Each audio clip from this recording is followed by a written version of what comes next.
Hi everyone, Lisa Haven here. As a quick reminder, check out restrictedrepublic.com, the new platform I kicked off with Justice Night, and it is there that I can share, well, uncensored content that I can't share on YouTube goes over at Restricted. And right now, you can get it less than the price of what you're paying for your Netflix. Why pay Netflix and be brainwashed by them when we can send that money elsewhere and it's less than Netflix and get something that literally unbrainwashes you? So check it out at restrictedrepublic.com. Use the code TRUTH to get a monthly discount.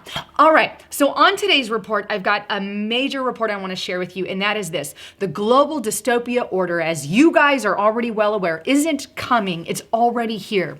In fact, we've already let various supranational bodies and organizations take over sections and portions of our laws, everything from, well, our economy to our education system to our freedom of press to basically every aspect of our lives. And I'm going to show you how many different organizations there actually are. I'm going to kind of skim the surface because there's a lot, but I'm also going to show you how we've literally given away our sovereignty. It's almost as if our Constitution has become irrelevant, and you guys know that that's exactly what they're vouching for. I'm fighting for our Constitution to stay where it's at, but these global bodies are slowly and basically taking over every aspect of our lives. Let's start first with this one here. This is OECD, Organization for Economic Cooperation and Development. Now, they have 37 member countries. Of course, the US is one, and they represent 80% of the world trade and investment.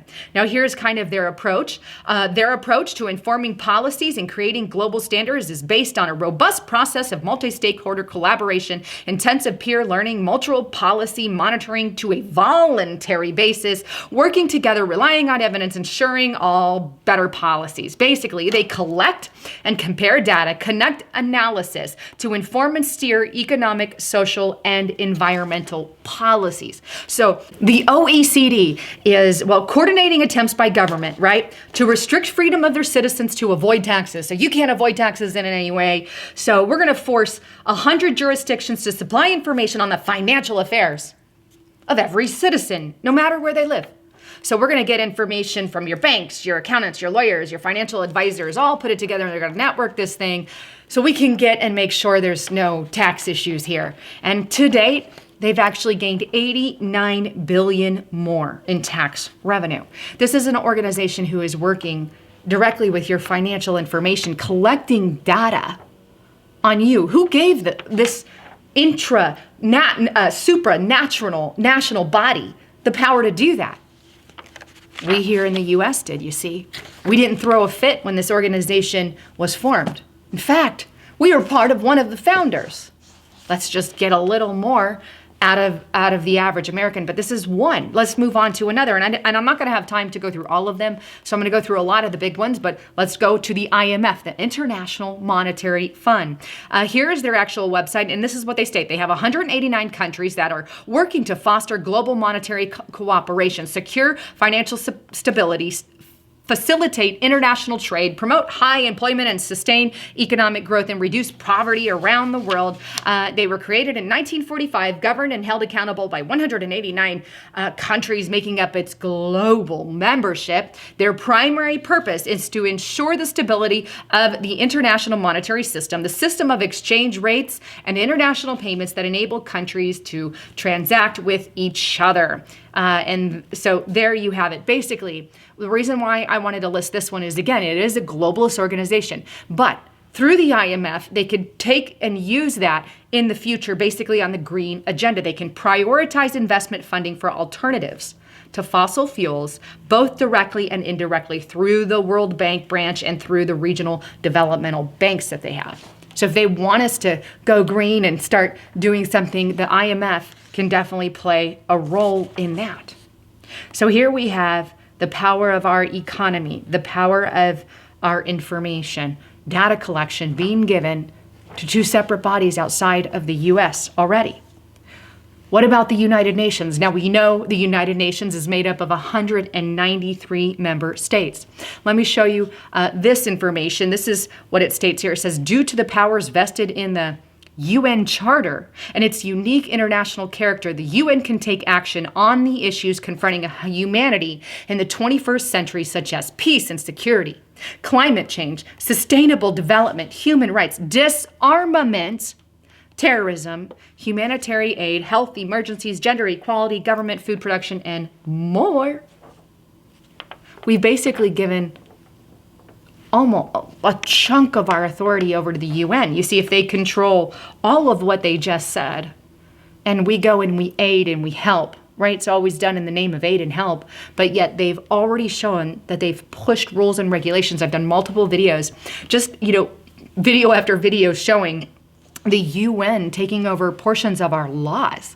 I showed you a bill the other day, and I think it's HR 1111, terrifying bill, right? Has not passed. I don't foresee it passing, but it literally puts United Nations peace troopers in our country, walking to make sure you're not violent.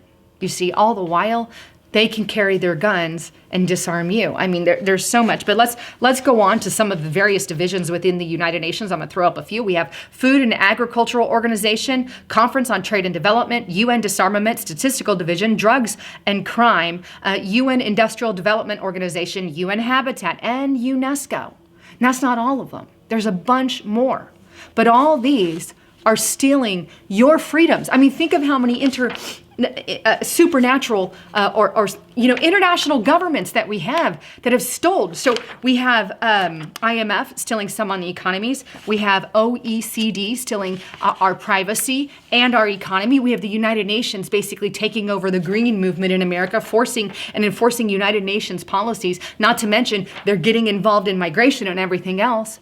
But it doesn't stop there, all right?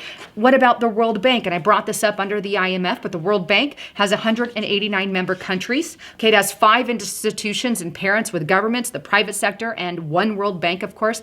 And their objective, I believe, is basically to spread the wealth around.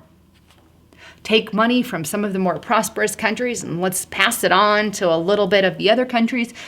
And the ultimate agenda here is to make us poor. Because if you give this money to other countries, where is it going? It's going to the government of the country. The people aren't getting that money. This is the idea behind the church. The church goes in and helps provide and helps mission the areas. When the governments do it, it goes directly to the government. You see, it's just passing money from government to another government. That's, in a sense, what is going on.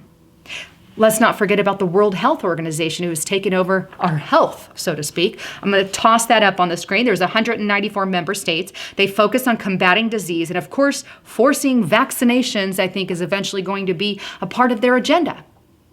So here we have the takeover of our health.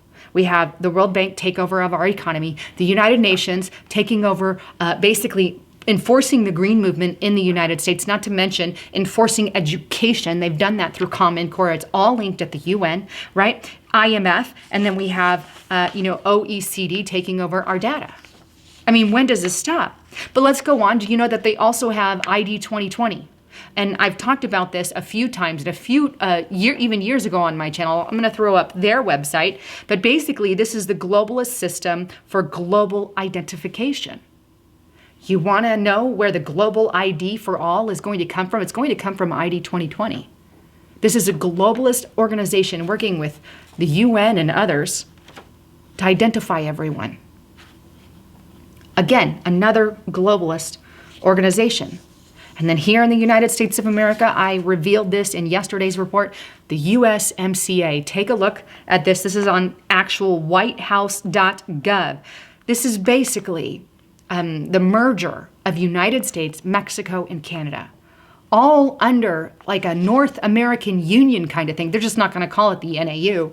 Well, we won't call it the North American Union, but that's basically what this is. It's akin to the European Union. It's something like that. We're literally under this USMCA. We give authority over to an extra body, and this body makes rules and regulations. That's what happens every time that we form one of these supranational governments or New World Order governments that come into play.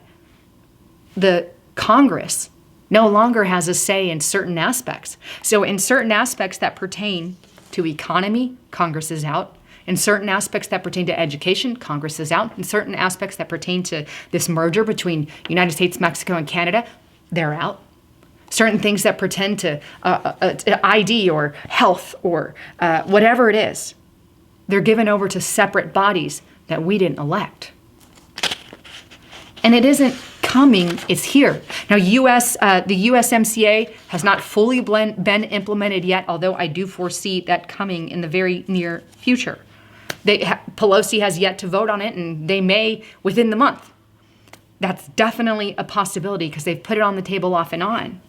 But how many global groups do we need to enforce laws that are against the laws that we already had? How many people do we need in these other extra governments that have nothing to do with the U.S., who we don't elect, that get to say what we do in the U.S.? And this is exactly what we've done. When does it stop? Because it hasn't stopped. USMCA is now developing. We need more. We need more. It doesn't stop. There's always some new global body.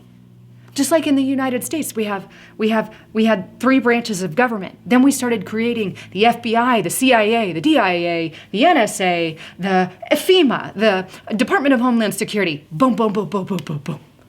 Dang.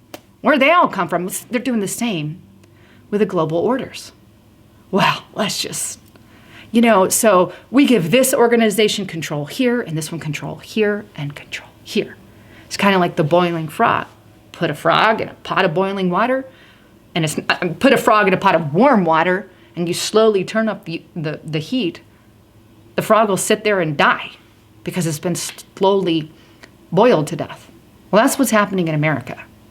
Unless we start warning our congressmen and waking up the masses to what's truly going on and how globalism is infiltrating every part of our lives.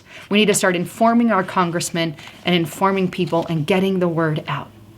Anyhow, don't forget to check out my partner at TrumpCoin2020.com. Right now, you can get this amazing gold coin. And I want to encourage you, this is a great gift for your loved one or family members during Christmas. You also have the Commander-in-Chief, the silver 0.9991, but both are good coins. And right now, if you use the code LisaHavenGold, you can get the gold one for $100 off. Or if you use the code Lisa, you can get the silver coin, the Commander-in-Chief, at $5 off. So check it out at TrumpCoin2020.com.